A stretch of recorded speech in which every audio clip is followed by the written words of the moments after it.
bienvenidos a un nuevo episodio de Directo Arets. Hoy nos complace tener a la directora colombiana Victoria Solano. Victoria recientemente estrena su documental, segundo documental muy reconocido hoy en Colombia, que trata sobre la crisis ambiental, la crisis agraria, y esto mirado desde el lado más humano, su documental Su Merced. Victoria, bienvenida a este programa y espero que disfrutemos esta conversación. Buenas tardes, Diego. Yo estoy absolutamente feliz de estar acá, así que al contrario, muchas gracias por tu invitación. Bueno, no, creo que para el cine, para los cineastas y para los artistas, quizás es el momento más, quizás es los que más han sufrido esta pandemia y ha sido más difícil cruzar esta pandemia que pues nos ha afectado a todos, pero con seguridad a los artistas mucho más. ¿Cómo es estrenar un documental y un documental social, un documental tan fuerte en medio de esta pandemia? Pues mira, no te voy a decir mentiras, la verdad es que fue una decisión difícil, no tanto de tomar, pero sí de llevar a cabo, porque nosotros estábamos en un momento en que estábamos listos para salir a salas, habíamos hecho, digamos, todo lo que hace una película para lograr ir a salas, que no es poco, digamos, es muchísimas conversaciones, muchísimas negociaciones, juntar a un montón de gente, ejecutar un montón de trabajos, y ya estábamos listos, y en el momento en el que estábamos ya para lanzar absolutamente todo, sale la pandemia.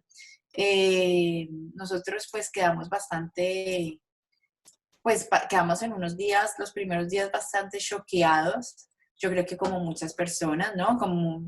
Pero aparte estábamos tipo en una montaña rusa así como, como en el momento más alto y ¿no? Entonces fue como un momento así, un poquito de desubicación, ¿sabes? Yo pensaba muchísimo en nuestros personajes, pues porque había mucha ilusión de hacer una premier campesina, que ellos estuvieran ahí, que se tomaran la Cinemateca Distrital, ¿no? Que todos estos temas estuvieran muy presentes en Bogotá, no solamente, digamos, como una película, sino que simbólicamente hubiera una presencia muy fuerte de campesinos en muchas emisiones, en muchas proyecciones de la película. Entonces pensaba mucho en los campesinos y ellos también, digamos, con esta cosa de que nunca paran, con esta cosa de la valentía y de la persistencia, fueron los que a mí me hicieron pensar muy rápidamente que había que seguir adelante. Luego empezaron a pasar algunas cosas, como que veíamos que tiraban la comida. Bueno, hoy nuevamente estuvimos viendo un video exactamente de lo mismo, que los campesinos están teniendo que tirar la comida porque no encuentran la manera de venderla en un país donde hay gente que está pasando hambre. Entonces, todas estas cosas, empezó a haber un lobby minero muy fuerte sobre los páramos, empezaron a haber muchos lobbies de muchos, digamos, desde muchos lugares, siempre apuntando hacia el lado campesino. Estaba este debate muy fuerte dentro de la casa de quién va a garantizar nuestros productos alimenticios, nuestra comida, quién va a garantizar nuestra agua, ¿no? Entonces, empezó a cada vez más la gente a hablar, y con razón, de la soberanía alimentaria. Entonces, todas estas cosas fueron cayendo casi prácticamente como, no sé, viste como este jueguito de dominó que va cayendo las fichas. Y ahí en un momento yo estuve absolutamente convencida que había que hacerlo, pero bueno, hubo mucha gente, como por ejemplo mi distribuidora, mi coproductora, muchísima gente que se animó a seguir esta idea de estrenarla, porque como te digo, no es una decisión de una persona, sino es la decisión, la voluntad de muchas personas, la negociación de muchas personas. Y tuve la suerte de estar rodeada de mujeres especialmente, pero también de muchos hombres, pero sobre todo como de personas que tomaban decisiones que me apoyaron en esta idea de estrenar online. Y hoy te puedo decir que estoy muy contenta con la decisión, que siento que el documental llegó a donde yo quería, que era generar una conversación alrededor de los páramos y los campesinos. Así que, bueno, estoy muy, muy contenta. Bueno, Colombia, pues, tiene el 59% de todos los páramos del mundo. Son ecosistemas privilegiados, ecosistemas pues, que guardan las fuentes hídricas más importantes del país. Y uno se pregunta en ese escenario post-conflicto, ese escenario que vino después de la firma de los acuerdos de la paz, ¿en qué están todos estos páramos? O sea, uno se pregunta, ¿se puede ir a estos páramos? ¿Quién está controlando estos páramos? ¿Cuál es el balance de quién está hoy controlando los páramos y qué se está haciendo con los páramos, Victoria. Pues mira, hace 100 años más o menos los páramos están llenos de personas, digamos. Cuando nosotros pensamos en los páramos, a veces los imaginamos como lugares, no sé, solitarios, con frailejones y ya. Y eso es la más alta montaña, pero realmente el páramo y el subpáramo tiene hace mucho tiempo habitantes que no solamente los habitan, sino que dependen de ellos. Gran cantidad de la papa, por ejemplo, que comemos en Bogotá, viene de los páramos. Los páramos son habitados y pues también cuidados hace muchos años por muchas personas. ¿Qué pasa?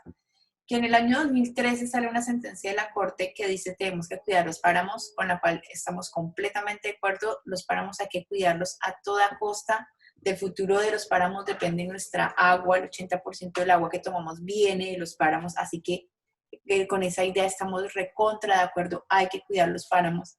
Prohíbe por esa razón la minería en los páramos y estamos muy de acuerdo. O sea, hay un límite que le tenemos que trazar de una manera muy fuerte a la minería, es la minería en los páramos.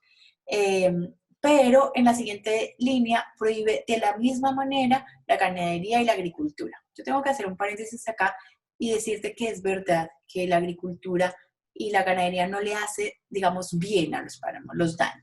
Pero tiene que ser ganadería, agricultura en gran escala, que no es lo que está, que entró, digamos, en la misma bolsa, la agricultura y la ganadería a gran escala, la minería de multinacionales, con la agricultura que puede hacer una persona que tiene 2, 3 vacas o que tiene una parcela chiquita. Entonces, digamos que no hubo una escala entre el grandísimo productor que daña un montón, que utiliza un montón de agrotóxicos, y la persona que puede tener, por ejemplo, yo vi casos de hasta el 50% de finca en reserva, Claro. en producción de agua. Personas que tienen pocas vacas, personas que pueden reconvertir eso, y además personas, habitantes en su mayoría, que realmente lo usan casi que para su uso o que tienen, digamos, las ganas de reconvertir eso. Entonces, al entrar todo en esta bolsa, en una misma bolsa de todos adentro, entonces se volvió una cosa muy injusta, muy injusta, porque mientras una gran multinacional minera tiene abogados, dinero, tiene acceso a la información, ¿no? Los pequeños campesinos no tenían nada de eso, ni siquiera el acceso a la información. Entonces, la gran mayoría de los que yo entrevisté, eh, para la investigación, porque el documental no tiene entrevistas, pero sí para la investigación, para entender muy bien el tema del que estaba hablando, la gran mayoría de los campesinos se enteraron que estaban en zona de reserva y que no podían tener ganado ni hacer agricultura un día que fueron a pedir un préstamo en el banco y se los negaron porque su tierra estaba en zona de reserva y no podía cultivar, o el día que le negaron un subsidio, o el día que vinieron a alguna corporación y le puso una multa. Entonces, entran, mientras que las mineras ya lo sabían, adelantaron acciones legales, hicieron un lobby, y en el mismo lugar donde un campesino es multado por tener un tractor, hay multinacionales mineras y nacionales enormes mineras, pero sobre todo multinacionales que pueden extender esa licencia minera hasta por 30 años. Te digo, en el mismo lugar, y es algo que se ve en el documental porque se llega caminando a esa zona. Entonces, es este gris enorme, esta grieta que deja la ley de páramos, eh, la duda que plantea, el debate que plantea su merced, preguntándonos, ¿realmente esta ley de páramos cumple con el objetivo que fue creada o está abriendo unos grises que permite que las multinacionales mineras avancen mientras los que menos contaminan, aunque contaminan, pero contaminan muchísimo menos en proporción, no pueden defenderse de la ley? Es demasiado fuerte con los que menos contaminan y da espacio a los que más contaminan. Entonces hay un desbalance muy, muy fuerte. De Perdóname, no alguna te manera, escuché. de alguna manera lo que tratas de decir es que quizás debería construirse una política distinta para los pequeños campesinos y para los, digamos, habitantes que están ahí, que tienen un derecho, pues un derecho inalienable a su entorno, un entorno que seguramente llevan varias, digamos, generaciones, versus a la política para la agroindustria. O sea, que debería haber dos Sí. políticas realmente. Sí, y es algo que yo, por ejemplo, en mi documental anterior lo vi, que era lo mismo, o sea, campesinos hasta 3 hectáreas tenían un tipo de consideración, pero de 4 hectáreas a 1000 hectáreas eran tratados iguales y no es lo mismo. O sea, una persona ya después de, no sé, 100 hectáreas, por ejemplo, es un empresario del agro, o sea, hay como que distintas medidas de tierra que deben tener consideraciones, ¿no? Eso por un lado. Y por otro lado, decirte que sí en la ley se considera al habitante ancestral y le permite hacer actividades de bajo impacto. ¿Cuál vendría a ser el problema? Varios. El primero es que ni el ministerio ni las corporaciones han podido definir qué significa bajo impacto, pero según la FAO, actividades de bajo impacto es recoger frutos. Entonces, realmente de recoger frutos no podemos, o sea, los campesinos no se pueden sostener, no pueden sostener una casa, mandar a sus hijos al colegio, soñar con mandarlos a la universidad, ahorrar, crecer, ir a unas vacaciones, digamos, tener una vida normal, solamente recogiendo frutos. Entonces, es algo que nos está garantizando y que hoy todavía ni el ministerio ni las corporaciones nos han dicho qué significa esto de actividades de bajo impacto. Otra de las cosas que ha pasado es que, por ejemplo, en el mismo sentido dicen que no se va a sacar, o sea, que se respeta el espacio de los habitantes ancestrales y a mí esto me parece maravilloso y me parece que es un buen punto, proteger los derechos de los habitantes ancestrales. Pero el problema es que uno de los puntos es que hay que reconvertir la economía. ¿No? O sea, habitantes ancestrales son personas que tienen unas características como que dependen completamente de esa tierra, como que llevan varias generaciones ahí, y todo eso está muy bien. Pero entonces lo que plantea la ley es una reconversión de actividades, pero no da ninguna opción. De la única opción de la que se habla es el turismo, y el turismo realmente también impacta muchísimo el páramo. Además, es una actividad que ellos desconocen, entonces digamos que ahí sí está súper desligado a la realidad, no propone algo, digamos, concreto a lo que estas familias se puedan dedicar después de dejar la agricultura, y también las corporaciones todas han dicho públicamente que no tienen plata para llevar ninguna actividad. Por ejemplo, una actividad posible que yo me puedo imaginar bueno, hagamos viveros en donde se reproduzca flora nativa y que los mismos habitantes lo cuiden. Bueno, pero el problema es que eso necesita dinero, no solamente para hacerse, sino para sostener estas familias, pues en su trabajo de sostener estos viveros. Pero el caso es que no hay dinero. Hablemos un poco de Rosa Rodríguez, Eduardo Moreno y César Pachón. Y es cómo es construir un documental pensando en estas personas, cómo, digamos, la filigrana, el detalle de cómo fue seguirlos, cómo fue acompañarlos, cómo es ese trabajo un poco, sería bonito como que nos contaras un poco cómo fue esa experiencia. Pues bueno, primero decirte que fue una experiencia muy linda, que aprendí muchísimo, que la verdad me sentí muy inspirada por la resistencia campesina, por nuestros campesinos. Eh, yo conocí esta historia durante el paro de 2013. En el paro de 2013 yo había liberado un documental que se llamaba Documental 970, en el que en el que denunciaba una ley, una resolución que era la resolución 970 que privatizaba las semillas en Colombia, y liberé el documental en apoyo al paro agrario. A mí me empiezan a llegar unas fotos del documental siendo pasado en medio de los bloqueos entre Bogotá y Tunja. Pues yo creo que mucha de la gente que está acá se va a acordar, pero en ese momento no había manera de llegar desde Bogotá a Tunja, estaba absolutamente todo bloqueado. Eh, el presidente, digamos, tuvo que ir en helicóptero porque era muy difícil llegar por tierra, y en ese momento llegó el documental a esos lugares. Entonces, a mí me interesaba mucho contactarme con los dirigentes, con las personas que estaban sentadas en la mesa de negociación, para hacerles llegar la investigación completa que yo tenía de semillas para que la usaran como insumo.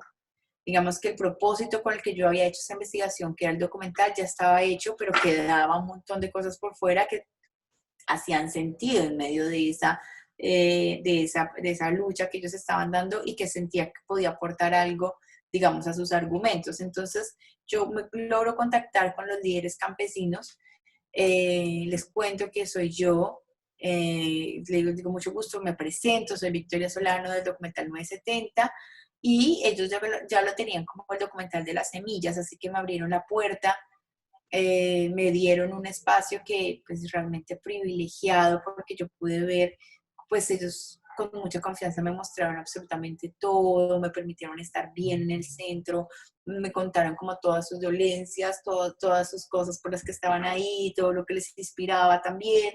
En medio de esos lugares conocí a César Pachón, pude verlo de cerca, digamos, ejercer su liderazgo. Entonces fue muy lindo porque fue como un camino en el que cuando yo ya llegué a Tunja, yo ya tenía clarísimo que tenía que hacer una película sobre resistencia campesina.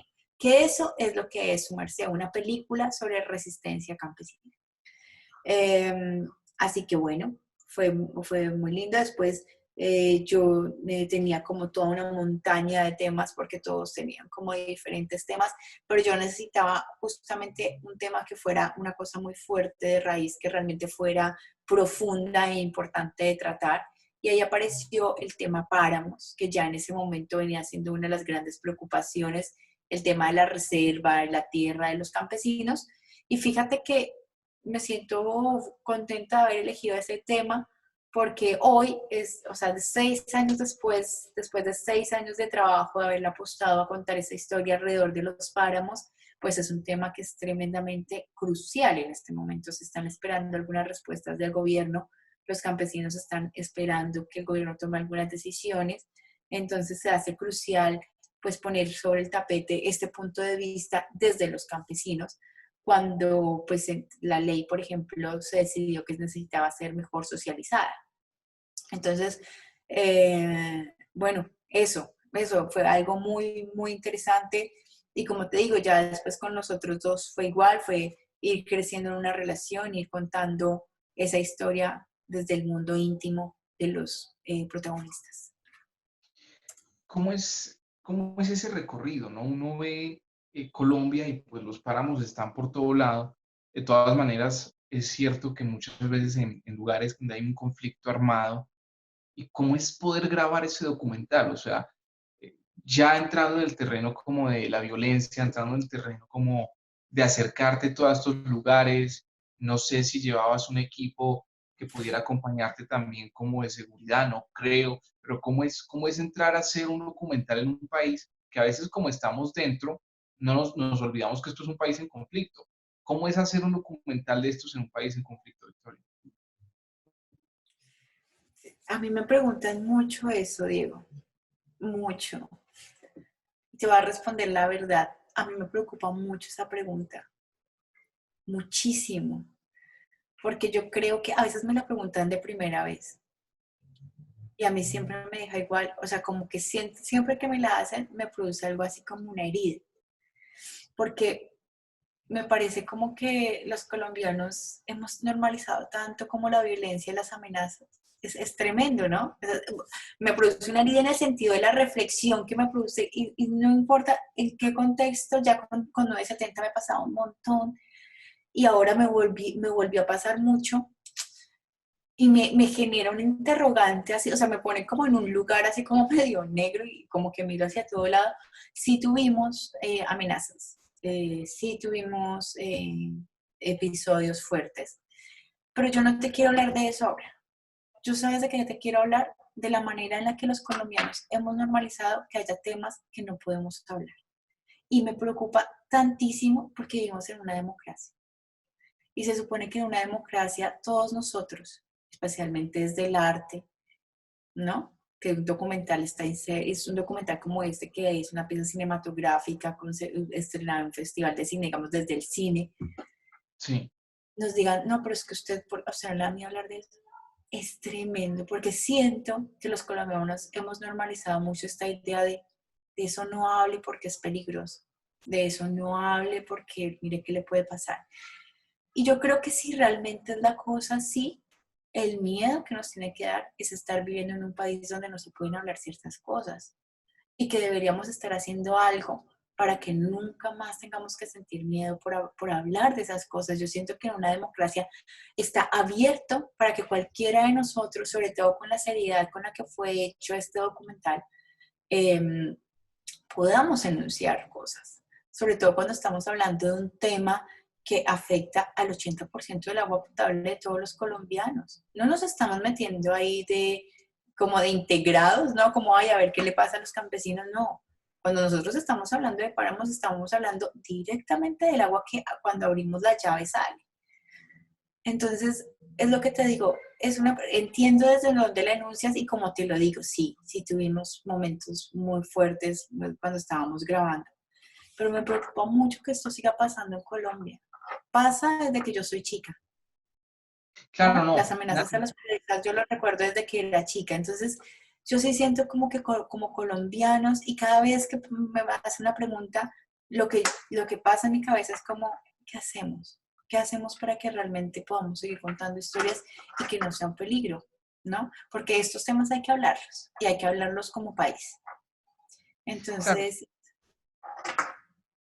esa memoria que se ha construido sobre la violencia, esa normalización de la violencia de la que hablas, por supuesto que es de ahí desde donde surge el interés de señalar ya, eso. O sea, señalar de que esto no es un país en el que uno se pueda ir con una cámara a un territorio y no tenga dificultades serias, ¿no? Con ejércitos de todos los lugares, ejércitos sí. oficiales, ejércitos no oficiales, guerrillas, paramilitares, un desorden de ejércitos muy tremendo. Y No, y que se superponen. Yo te entiendo perfectamente la pregunta y es como que, a ver, no te estoy cuestionando la pregunta, sino de hecho yo también la haría.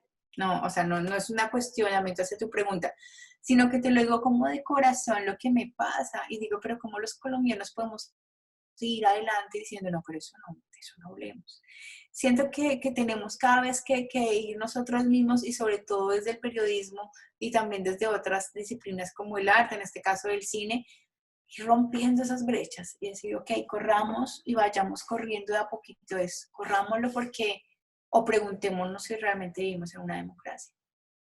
yo creo que lo estás formulando con tu documental y lo estás aquí formulando de nuevo en esta entrevista. Victoria, hay un tema que mucha gente nos escribió cuando comentamos que íbamos a hacer esa entrevista y es el tema de ser mujer, el cine en Colombia, ser mujer documentalista. ¿Cómo es eso? ¿Cómo es vivir ese lugar? Eh, ¿qué les puedes decir? Yo no quiero suponer nada porque creo que comete uno muchos errores suponiendo. Mejor que tú nos cuentes, ¿cómo es eso? ¿Es diferente? ¿Cómo es? Bueno, pues mira, es verdad que, digamos, de una manera un poco más general y, digamos, estructural, hay una mayoría de hombres siendo directores en la industria del cine en general. Pero yo siento que el documental, y el documental, especialmente el documental colombiano, y también diría que el documental latinoamericano, es y cada vez es más un lugar femenino, un lugar donde hay muchísimas directoras, muchísimas productoras. En realidad, digamos, yo tengo referentes y personas que admiro profundamente, colombianas, directoras, eh, que han sido, no ahora, desde hace varias generaciones, personas que han abierto el camino, personas que han puesto la vara súper alta, no solamente, como te digo, directoras, sino también productoras. A nivel Latinoamérica igual, o sea, de productoras enormes, enormes, directoras enormes. Y siento que sí el documental, como te digo, en Colombia y en Latinoamérica es un lugar un poco más femenino. Así que yo realmente como directora mujer de documental he sentido como una apertura increíble, me he sentido muy bien recibida como por documentalistas mujeres que ya llevan un camino hecho, muchísima sororidad, muchísima generosidad.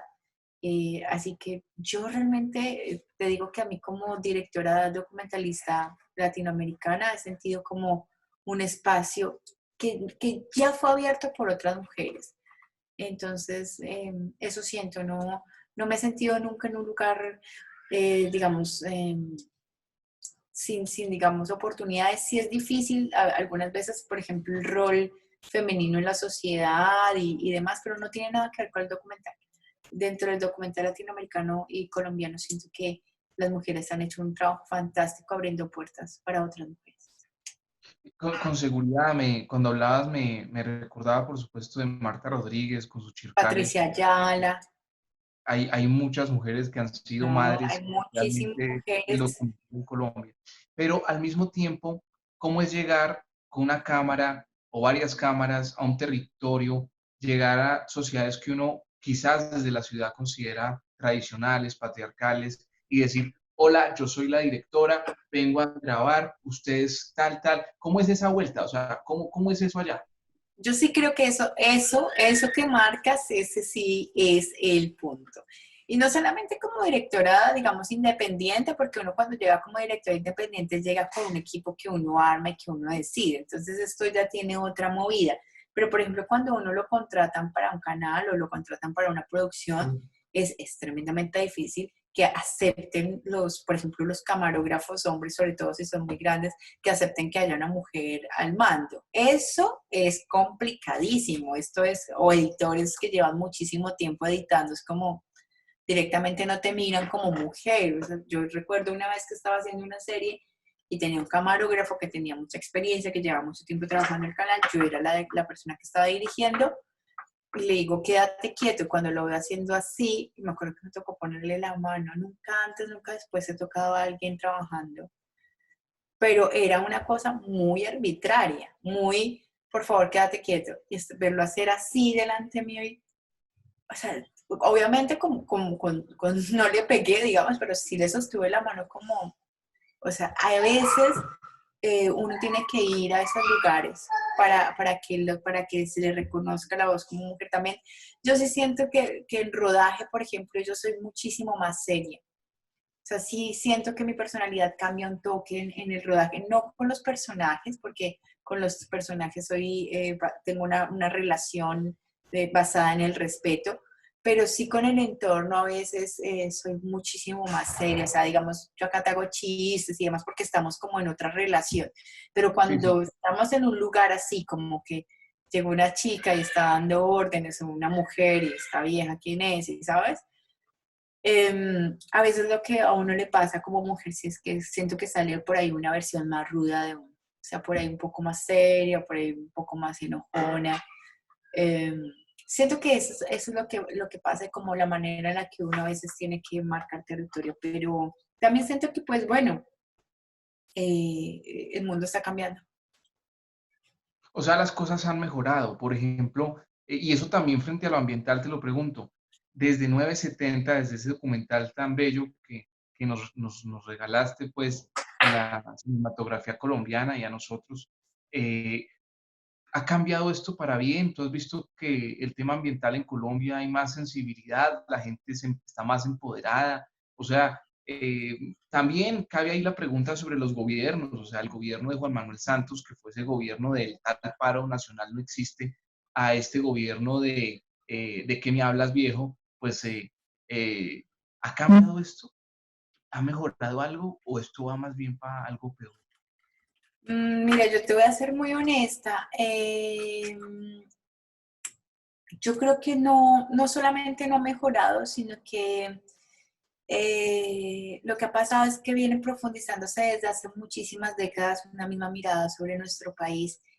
Y es algo que sí veo cómo se profundiza, digamos, no solamente del gobierno anterior, sino de varios gobiernos anteriores hacia un mismo lugar. No, yo siento que no cambia, o sea, que realmente en Colombia lo que pasó es que habían dos caminos, o varios caminos seguramente, pero había un país rural, un país que podía ser la despensa agraria del mundo, no solamente hace unos años, sino de aquí en adelante. O sea, yo sí siento que ha llegado el momento de la crisis que nos han anunciado desde hace muchas décadas, y llegó el momento en el que realmente los alimentos y el agua es el tema central. Pero hace unas décadas también, cuando nuestro país tenía que tomar una decisión si ser una despensa agraria o una despensa minera, pues se convirtió en una locomotora minera. Y uno sí puede ver una coherencia muy, muy importante, muy grande en todas las decisiones del país, en hacer crecer esa locomotora minera y darle la espalda directamente al país agrario.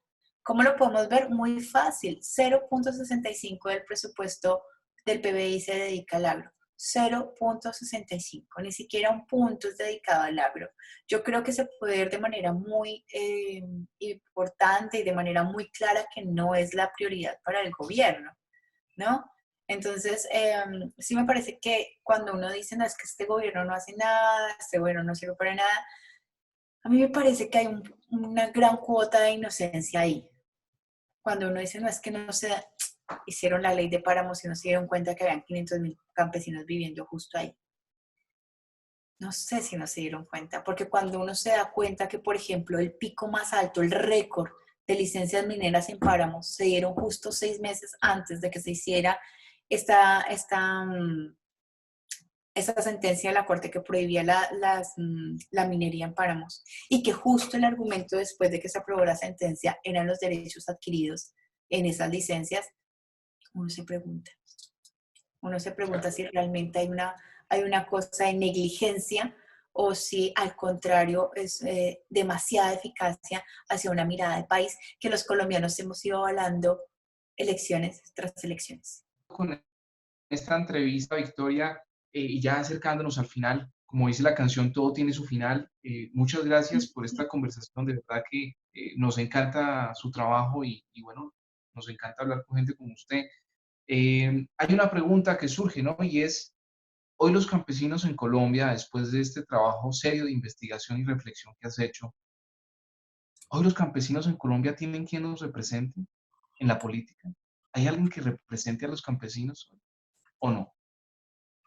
Pues yo creo que es necesario abrir más espacios de participación, que haya más espacios, más opciones para que hayan partidos enteramente campesinos. Sí siento que hay un tema que se ha levantado últimamente que cada vez me parece más importante y es reconocer los derechos del campesino como, entendiendo a los campesinos como sujetos especiales de derecho. Me parece que eso haría una gran diferencia en las políticas colombianas.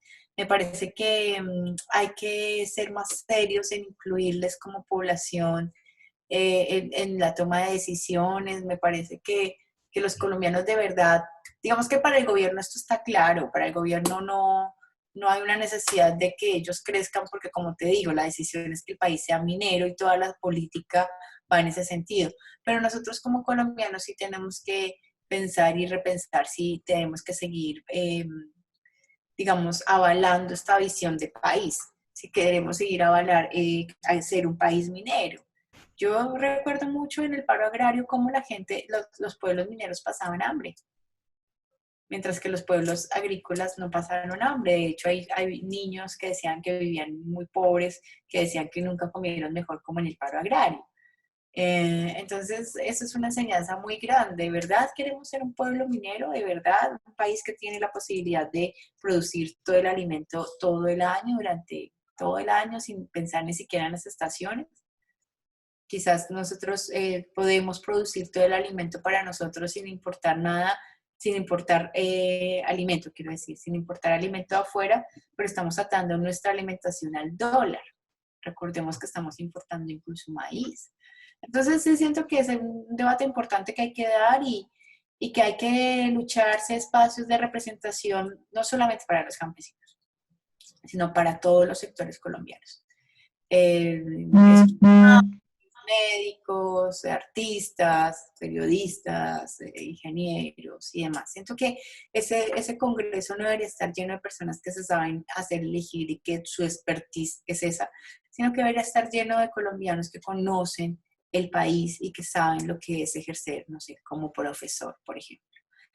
Así que eso me parece que estaría bueno que empezara a pasar en Colombia, que dejáramos de mirar hacia un lado y hacernos los locos con, no, yo no voto, ni sé por quién voté, porque no me interesa. No, tienes que saber por quién votaste.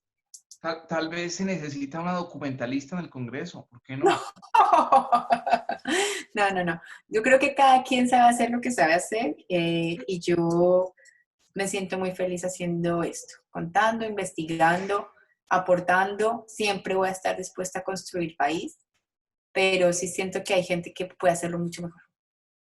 Victoria, Viéndolo en retrospectiva, después de todo este tiempo del documental, ¿qué es lo que, si tuvieras que elegir algo, qué te llamó mucho la atención o qué te llama la atención o qué te conmueve de todo ese trabajo, de haber hecho ese trabajo, ahora ya en retrospectiva? ¿Qué, Mira, hay algo qué que me puedes conmueve ver? mucho y que últimamente, mirando sobre todo la foto fija y mirando muchas imágenes de apoyo, no me deja dormir, honestamente. Imagínate que yo sí creo que esa imagen de campesino como tenemos, sombrero, ruana, ¿no? Esta visión que cuando yo te digo campesina, se te viene inmediatamente a la cabeza, o campesino, y de una vez tienes ahí como una imagen muy clara en tu cabeza, yo creo que está extinguiéndose. Ahí el pueblo, el campo colombiano, no lo digo yo, digamos, ni lo dice solamente mi documental, sino que está en el censo agrario colombiano que se hizo, está habitado básicamente por niños y por abuelos. Y los niños ya muy a temprana edad quieren irse del campo porque pues no ven una opción económica de progreso en producir alimentos. Entonces, o sea, si no se hace una política agraria que los englobe, que garantice los derechos, que los garantice como un oficio viable, yo sí creo que el campesino, así como lo conocemos y como lo imaginamos, creo que va a desaparecer. Y es algo tremendamente triste. Siento que el colombiano debería saber que no, pues, que no se puede perder o no deberíamos perder ese conocimiento. Cuando uno hace un documental o escribe un libro o hace una obra de arte, yo sí creo que ustedes, los artistas, se preguntan en la gente que va a ir a verlo, ¿no? Y me pregunto, ¿quién te gustaría más que cualquier otra persona que viera tu documental y qué te gustaría que las personas sintieran o pensaran al finalizar de ver tu documental? ¿Quién me gustaría que viera la película? Bueno, hay dos. Yo creo que hay varios sectores de la sociedad que me interesan. Uno es las personas, digamos, que viven en la ciudad y que es importante que estemos interesadas en este tema. Como te digo, es algo que nos afecta directamente, pero bueno, estas personas pudieron llegar y están llegando a través de sumerced.movies.com. Así que nos llegan fotos divinas de familias enteras viendo la película. Así que siento que ya la herramienta para estas personas está. Después voy igual de abajo hacia arriba, o sea, como que no es como la misma importancia a todos, porque sí un grupo muy importante que es para mí es los campesinos, que ellos se sientan representados en una película, ver la película y ver su oficio diario, ver ordeñar una vaca, ¿no? Don Eduardo, por ejemplo, cuando le preguntamos qué sentía al verse a ver en la película, decía, yo creía que eso era solo para figuras 90, 60, 90, ¿no? Entonces, como romper ese imaginario y decir, vea, usted es tan valioso y lo que usted hace es tan fundamental que veas ahí en esa pantalla grande. Y pues realmente los campesinos que hemos sabido que la han visto vibran con verse ahí representados. Y eso lo están logrando algunas personas que han organizado en algunas veredas, pues siguiendo el protocolo, por supuesto, proyecciones de la película y nos han mandado las fotos y realmente eso nos conmueve el corazón y quiero que eso siga pasando y me gustaría mucho trabajar para que siga llegando. Mi idea era que ellos fueran al cine a las ciudades, pero como no se puede por pandemia, pues que la película siga llegando así me parece bien. Comprometida con seguir buscando opciones y posibilidades que yo lo vea. Y hay una tercera población que me parece muy importante que lo vea, sobre todo en este momento de pandemia, y es todas las personas que toman decisiones, especialmente el presidente. Me gustaría muchísimo que el presidente viera esta película. Me gustaría muchísimo que los ministros vieran la película. Me gustaría muchísimo que la Corte Suprema viera esta película. ¿Y por qué me gustaría? Porque están tomando decisiones muy importantes, donde la socialización a las comunidades es muy importante, y acá en esta película se muestra un punto de vista de esta historia bien campesino. Entonces, es prestar los ojos, es darle la oportunidad que durante 83 minutos se ponga en los pies del campesino y que sienta lo que siente esta gente por la tierra, que sienta que de verdad estas personas ven en la tierra y en el páramo toda su vida. Así que me gustaría mucho que lo vieran.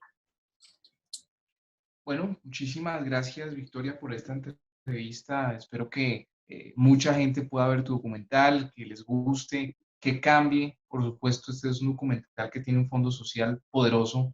No es un documental para que la gente coma crispetas y se ría, sino es un documental para pensar ese país que tenemos tan rico y tan privilegiado y al mismo tiempo tan amenazado desde tantos ángulos, ¿no?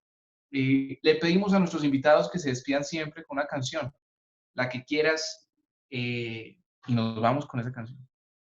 Bueno, pero antes de la canción les voy a dejar la invitación a que vean el documental. Es Por muy favor. importante que vean el documental. Realmente es importante que todos sepamos qué está pasando con los páramos.